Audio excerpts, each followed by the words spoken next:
дін мәселесі өте өзекті мәселе күнге дейін күн тәртібінен түскен жоқ. Діни қажеттілік туындағанда ешкім өзінің арнайы маманына алып жатқан жоқ.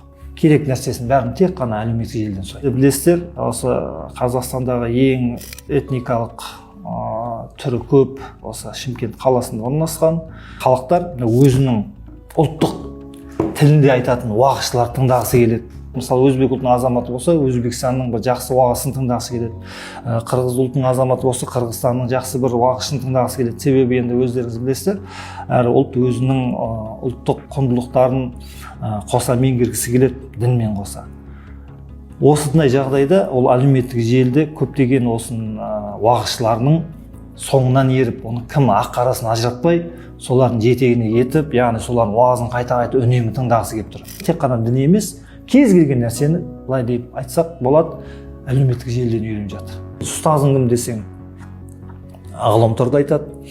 Кімді тыңдайсың десе, арнайы ұстазын танымайды, бірақ тыңдайтын адамның атын біледі тек қана болды. Ол қандай адам, ол робот па, әлде шын мәнісінде адам ба, оған да мән бермейді. Деструктивті деген сөздің негізгі бір қазақи мағынасы қалыптасқан жүйені құлату, бұзу деген мағынаны білдіреді.